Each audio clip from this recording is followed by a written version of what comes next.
Рахмат. Кийинки сөз Коргонбай уулу Жусупбекке берилет. Саламатсыздарбы? Жыйындын катышуучулары, Алмаз Акунжанович. Бүгүн мен кайрыла турган маселе бул Ош облусу боюнча болот. Ош облусунун президенттин ыйгарым өкүлү Зияш Жамалдинов боюнча. Зияш Жамалдинов өзүбүздүн агаларыбыз. Bir айылдан, bir ноокаттан болобуз, bir райондон. Бирок чындык биринчи кезекте турат мен үчүн. Оштун губернатору Лесхоздун Апшыратага караштуу. Жерин, үйүн кошо өзүнүн бир тууган агасына Жамалдинов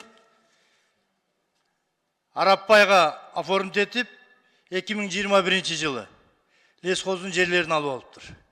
Андан сырткары Кулатов айыл өкмөтүнүн 14/3 токтому менен 181 гектар жердин анын ичинен 5 гектарын мөмөчөмө иштетем деп туруп, Кулатовда Жинжиген деген участоктон ошол да жерди Жамалдиновго каттатып алыптыр.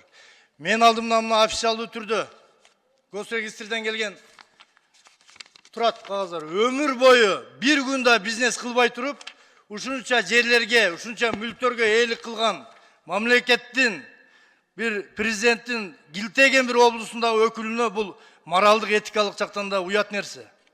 Андан сырткары мен эми бул жерлерин, участкаларын катарынан окуп турбайын. Тиешелүү органдар, ГКМБ прокуратура мен оюмча ушул элдин жанагы талабы азыр айрыкча мына жер маселелери болуп атпайбы? Жүздөгөн гектар жерлерди алып албастан ушуларды текшерип чыгышын мен талап кыламын. Андан сырткары өзүнүн полномочиясына таянып, ар бир райондогу кичинекей айыл өкмөттөрдөн баштап, мектептин директорлоруна чейин, керек болсо районодогу кадр маселелерине чейин киришкени бул туура эмес иш. Урматтуу Садыр Нуркожоевич, президент, биз эл өкүлү катары кайрылып кетет элем. Ушуга окшогон кадрлар артка тартып атат.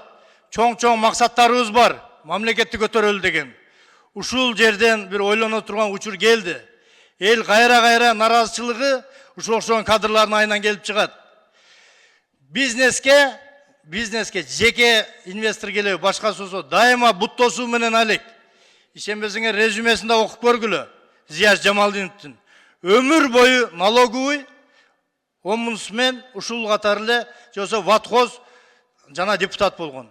Bir күн дагы мамлекетке салык төлөөчү катары, же болбосо bir социалдык төлөмдөрдү катары бизнесте иштебей туруп, ушунча жер, ушунча мүлккө мен ысык көлдө пансионаттарды жана башкаларын айта элекмин. Ээ болуш бул азыркы заманда туура эмес нерсе. Алмаз Акунжанович, биз президенттин айланасында Рахмат. Кийинки сөз Жусупов Эмилбек Рамидиновичке берилет. Рахмат. Мен азыркы учурда кесиптешим Жусупбек Коргонбаевичтин сөзүнө кошулам. Ош областынын жетекчиси азыркы учурда бир аз туура эмес жумуштарды алып барып атат. Жакынкы күндө Ноокат районуна барып, Кулатов аймагындагы бир инвестор тарттык эле. Инвестор тартып, ал инвесторлор бизге чоң мечит менен 2 садик, 2 медресе куруп беребиз деп долбоорго кол коюштук эле. Ошо долбоорго пут тосууларды кылып, ошол айылдын мечитинин имамын чакырып алып, аксакалдарды чакырып алып, ал жерде пут тосуулар кылып атат. Мен азыр Жусупбек Коргонбаевичтин сөзүнө кошумчалап айтып кетейин дегеним, ал эле маселе эмес. Айыл өкмөттөрдөн баштап, мектептин директорлорго чейин баштап киришип атат. Урматтуу Алмазбек Акунжанович, ушу боюнча бир протокол тапшырма бересиздерби, кандайдыр бир чаралар көрүп берсеңиздер, биз суранып кетет элек. Мен буга чейин 1 жыл алдын бир маселе боюнча кайрылып, Ноокат району Кулатов айылындагы жер тилке боюнча, трансформация жер боюнча, 106 гектар боюнча кайрылган элек. Анын документ иштери бүтүп, Акылбек Үсөнбековичке келип, технический каталар менен кайра кайткан болчу. Ошонун кайтканына 5 ай болду. 5 айдан бери бир документин жылдырышпайт. Же айыл өкмөттө, же акимге шылтайт, же болбосо губернаторго шылтап атат. Өздөрүгө оформить этип турган жер болгондо бир күндө оформить этип алышат. Урматтуу Алмазбек Акунжанович, ушу боюнча бир чара көрүп, мага дагы бир кат түрүндө берип койсоңуздар. Рахмат. Рахмат. Ар кандай маселелер уже бүттү. Экинчи микрофон. Экинчи Рахмат, Нұрбек Өмірбекович. Урматтуу Алмаз Акунжанович, урматтуу Нұрбек Өмірбекович. Мен азыркы буга чейинки айтып кеткен коллегалардын сөзүн тастыктоо иретинде. Чындыгында Ош областынын ыйгарым укуктуу өкүлү боюнча Зияйдин Исламович бүгүнкү күндө негиз менен сүйлөп атышат депутаттар. Бизге дагы бир топ арыздануулар келип чыгып атат. Бир эле айтып кете турган нерсе, айыл өкмөттөргө, ошондой эле зам айыл өкмөттөргө чейин басым болуп атат. Факты менен айтайын. Айыл өкмөттөр өз арызын жазып, жумуштан кетип атат. Таза конкурстун негизинде өтүп келген жаш кадрларды өзүнүн жардамчысы менен, ошондой эле кеңешчилер менен биргеликте ар кандай кысымдарды кылып, болбогон мисалы бир башка бир оңой акча табуу максатында мыйзамга туура келбеген жерлерди мыйзамдаштырып бересиң деп, аларга басым кылып, кысым көргөзүп атат. Ошондой эле мектеп директорлоруна канчалаган Ош областында түшүк көп. Өзү негизи жалпы эле губернаторлордун ишмердүүлүгүн бир катар карасак, алар эмне жумуш кылат? Только эле лента кыркабы же кандай кылат, же сүрөткө түшөбү барып. Өзү негизди биздин урматтуу президентибиз жалпы акимдерге укуктарды берген. Айыл өкмөттөрдү өзү контролдойт, өзү жоопкерчилик алат. Акимдин үстүнөн туруп алып туруп аларды контролдогон ага ким укук берди анчалык? Урматтуу Садыр Нуркожоевич, ошого жалпы эле губернаторлордун дагы ишмердүүлүктөрүн бир катар көзөмөлүңүзгө алып койсоңуз. Себеби дегенде канчалаган ишкерлер, инвесторлор келип биздин Ош областында бир гана ошол губернатордон добро алыш керек деген пикирде турат. Ал кишинин добросусуз бир дагы кыймыл болбой калды. Ошондой ишмердүүлүгүн карап койсоңуздар. Алмаз Акунжанович. Рахмат. Алмаз Акунжанович, бүгүн мына бир эмес 3 депутат көтөрдү, ошол боюнча президентке айта барсаңыз, Акылбек Үсөнбеевичке дагы. Биринчи микрофон. Рахмат. Урматтуу төрага Алмаз Акунжанович, жана мен сөзүм чала болуп калды эле, ошонун аягына жеткирип коеюнчу. Мына ол Ноокат районундагы Көкбел айыл өкмөтүнүн агын суусуну тескемесин чыгарганды ушуга жардам берсеңиз, протоколдук тапшырма катары төрага берип койсоңуз ушул маселени. Ушул маселеге эле окшош Алай районунун Лелин айыл өкмөтүндө Мурдаш Согондо айылдарында 1300 кожолук жашайт. Ошол Мурдаш Согондо айылдарына дагы бир дагы агын суу жок. Агын суу жок, 3000 деген гектарлар иштетилбей жатып атат. Элди болсо эгиндеге албайт, көчөттө сай албайт. Ошондуктан ушунчалык оор акыбалда. Бүгүнкү күндө бул долбоор боюнча дагы 177 миллиондук долбоор. Ошондо биздин айыл өкмөттүн каражаты менен долбоорду бүтүрүп, суу чарба департаментинен эксперттерден бүт бардыгын өткөрүп, документтердин баарын даярдаганбыз. Өкмөттүн тескемесин чыгарып, баланстан баланска өткөрүп, быйылкы капиталдык салымдар беренесине киргизип, Алай районунун Лелин айыл өкмөтүндө Мурдаш Согондо айылдарыны агын суу менен камсыз кылуу боюнча 177 миллион сомдук долбоорду планга киргизип берсеңер, протоколдук тапшырма катары алып. Анан акырында мен дагы айта турган сөзүм, азыр мен алдымдан чыккан 3-4 депутаттар айтышты.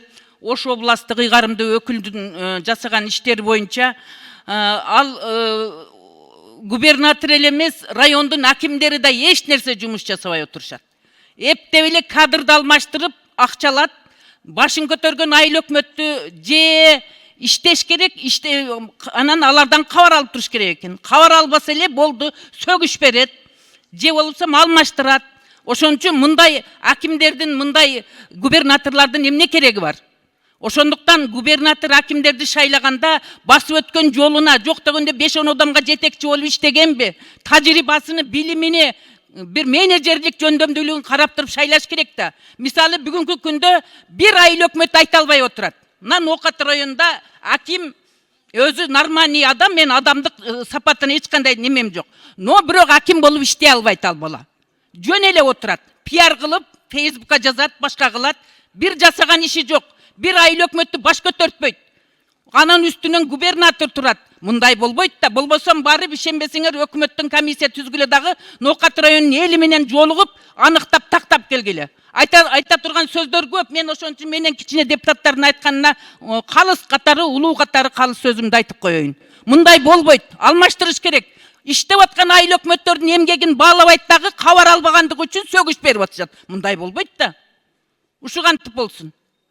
Facebook'ка аларды бирөө жамандап жатса, кайсыл айыл өкмөттүн аймагында жашаган блогер болсо, ушул уюштурду. Рахмат, эме ошол райондордун акимдерин атап койгойсуз, кайсы райондордуку экенин. Ноокат элеби болду баш. Рахмат. Алмаз Акынжанович, ошону жазып алсаңыз, ноокаттыкын. 6-чы микрофон. Рахмат, Нурбек Өмүрбекович.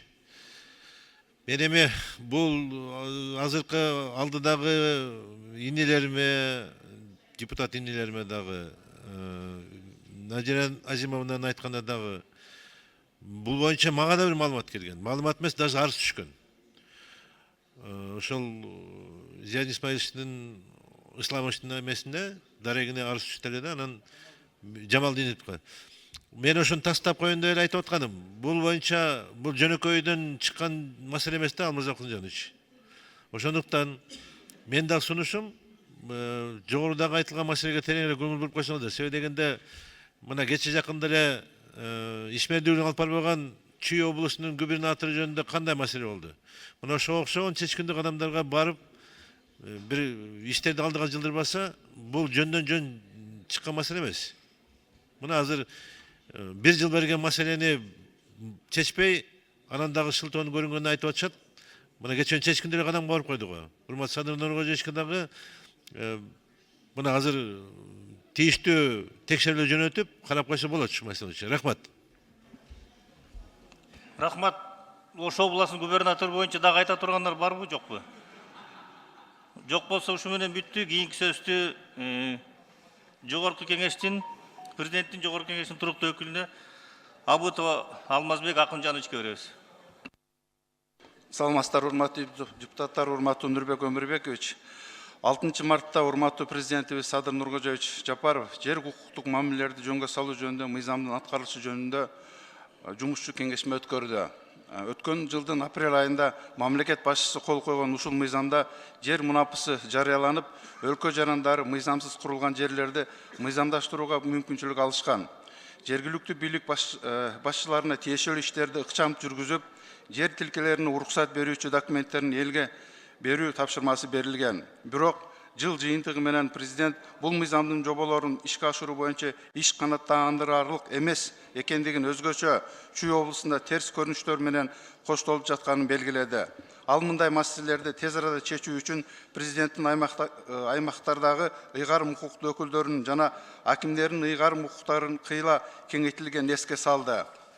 Мамлекет башчы кошумчалагандай, кабыл алынган мыйзамга карабай, президенттин Чүй облусундагы ыйгарым укуктуу өкүлү Нурил Алымбаев жана Сокулук районунун акими Курманбек Айтыбаев аны ишке ашыруу боюнча жетиштүү чараларды көргөн эмес. Жыл ичинде Сокулук боюнча болгону 341 кызыл китеп берилген. Мындан тышкары Садыр Жапаров мисал катары Чүй облусунун Аламүдүн районунун акими Бактибек Анаркуловду келтирди. Ал жер мунапысы боюнча түзүлгөн комиссиянын ишмердүүлүгүн текшерүүнүн жыйынтыгында ээлеген кызматынан бошотулган. Аламүдүн районунда жер амнистиясына жамынып, эч нерсе курулай элек жайдоо жерлер трансформацияларга түшүп калган фактылар аныкталган. Бул багытта канааттандырарлык эмес иш алып баргандыгы үчүн президентибиз Садыр Жапаров президенттин Чүй облусундагы ыйгарым укуктуу өкүлү жана Сокулук районунун акими кызматтан бошотулду. Мамлекет башчысы ошондой эле өлкөнүн башка аймактарында, өзгөчө Чүй жана Ош облустарында, Ош шаарында жер амнистиясынын аткарылышын текшерүүнү тапшырды.